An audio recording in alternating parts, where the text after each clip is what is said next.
Hello everyone, Giltar here with a model kit review.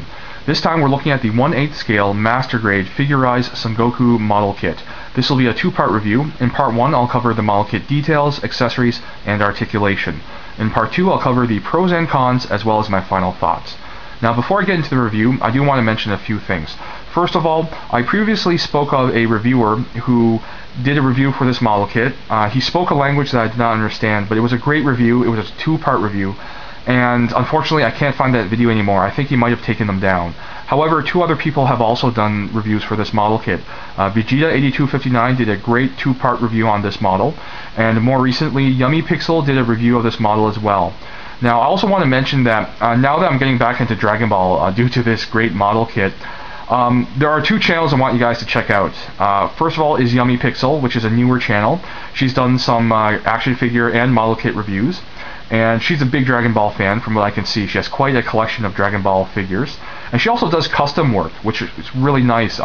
She showed one of her custom figures off, I believe, in one of her videos, and it looks really nice. It's great work. So definitely check her channel out, and hopefully, because she has such a large Dragon Ball collection, hopefully she'll be doing some more reviews of figures and maybe doing some more custom work to show off.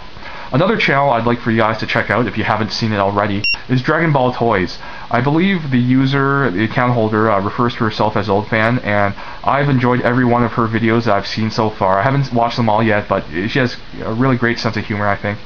Very funny stuff and really enjoyable videos. So please check out both Yummy Pixel and Dragon Ball Toys. They're two great channels for Dragon Ball fans, and even people who aren't into Dragon Ball. This might be a great way to get yourself introduced to the franchise.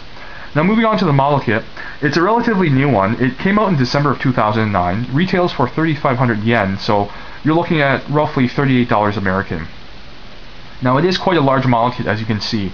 I like to use the RX-782 Gundam as a sort of standard for scale in comparison between model kits, just because they are the average Gundam.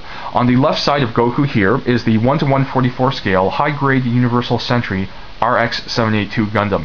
On the right side is the RX-782 Gundam, but in the Master Grade 1:100 scale, and this is the 1-year war version of the RX-782. Now, the high-grade Universal Sentry model is about 5 inches tall. Goku is nearly twice the height, so Goku is essentially at the tip of its hair there, is almost 10 inches tall. The RX-782 Master Grade here is about 7.5 inches tall or so, or just over 7 inches tall, and Goku still has a couple of inches on it. So that's just to give you an idea of how large this model kit is. Now moving on to the instruction manual. I mentioned it in my preview video for this kit, but here you go. Front cover art, I assume, is done by Akira Toriyama. Very nice stuff. If you're a fan of his artwork, this is top-notch stuff. It's a little plain in my opinion, because he's just Goku here sort of getting ready to shoot a Kamehameha, but it's still pretty cool. I'm a big fan of his artwork. On the back cover we have photographs of the finished model, and it's been painted and touched up with the decals, and we also see some photos of different expressions you can achieve by mixing and matching the pupils that are included, or you can even paint your own, I guess, on the eyes. And there's two faces. There's a neutral expression and like an open sort of angry face expression, and below here we have a chart showing the different kanji for the different eras of Goku's gi throughout Dragon Ball. Now inside the front cover is just some background information on Dragon Ball, I assume, a biography, typical sort of model assembly tips, within just your standard Master Grade level. Here's the runner parts. Typical sort of instructions for Master Grade class models, which are easy to follow. You don't need to be able to read Japanese to work on this model kit. In the middle there's a nice photo spread showing the model in various poses, basically.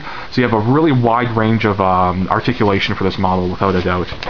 And that's pretty much it. So it's pretty plain and straightforward, but it's as usual for Bandai, it's a great presentation and just a really enjoyable instruction booklet to go through, because you really don't need to know Japanese at all to follow along and complete this kit. Now, speaking of the markings like the kanji here, we get two choices. We either get marking seals to use or water slide or wet transfer decals. Now, the marking seals are essentially stickers. You peel them off and just slap them right onto the model.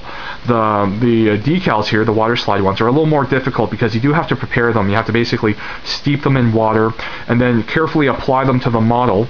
And then you also should be using a setting solution which will help the decal sort of adhere and conform to the surface.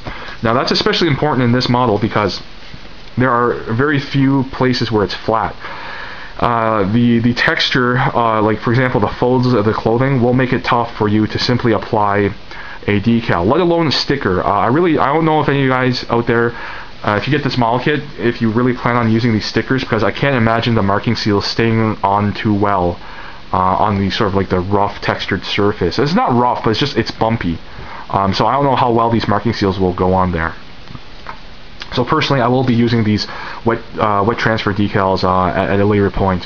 Now, I did apply some stickers. I applied them for the pupils of the eyes and the eyebrows. Now, that was for the purposes of the model kit review and presentation, because I think Goku would look a little odd without any eyes or eyebrows. I normally don't apply stickers to my kits because I plan to paint them and do some other modifications. But in this case, I think it had to be done. Now, in terms of accessories, we've got a couple. We'll start off with the hands. You have a pair of open hands and a pair of fists. They're very well sculpted, really nicely defined ridges, nothing too overdone, and just really nice looking sculpted hands. You can even see like the fingernails and the creases on the knuckles there. And they are made of polystyrene like most of the body here. However, it seems to be a softer composition. I think the formula for these polystyrene parts are a little different from the clothing, for example. And also the hair is made in a similar polystyrene, sort of more malleable material.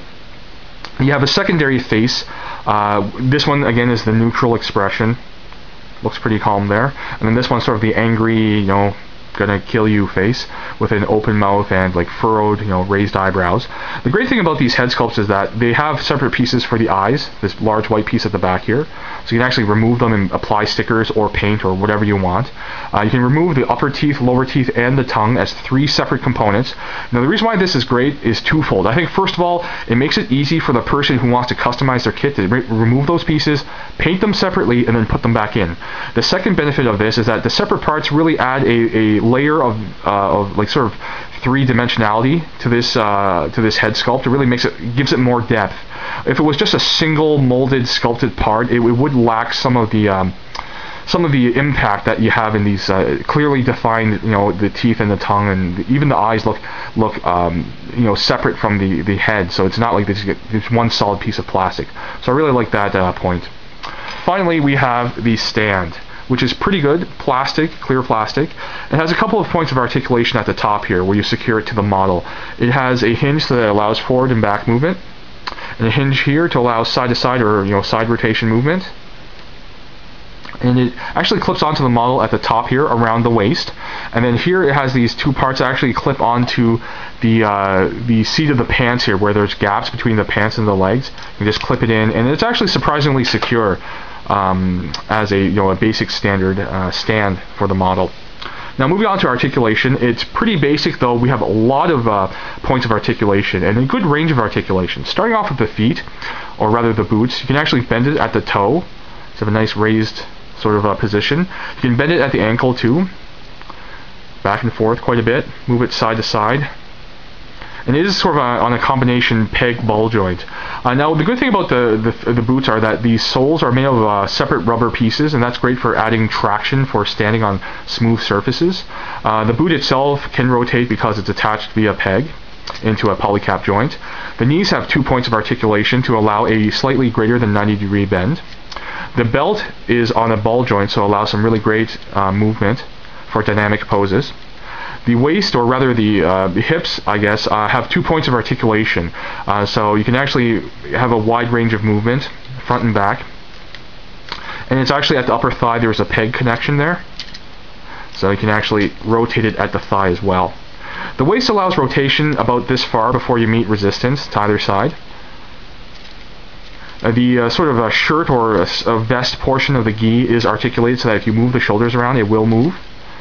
The shoulders here are articulated so that you can move it fully there, rotate it, and rotate it below the shoulder fully. 2 points of articulation for the elbows, so you can bend it to a greater than 90-degree bend, and also the bicep has moving parts to allow it sort of a flex of the bicep muscle. And the hands are on peg ball joints that allow rotation and wiggling.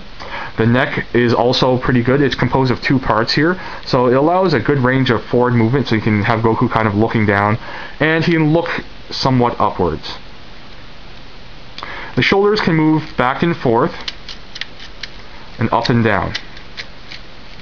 And so that does it for articulation and part 1 of the review. I hope you guys enjoyed this review so far.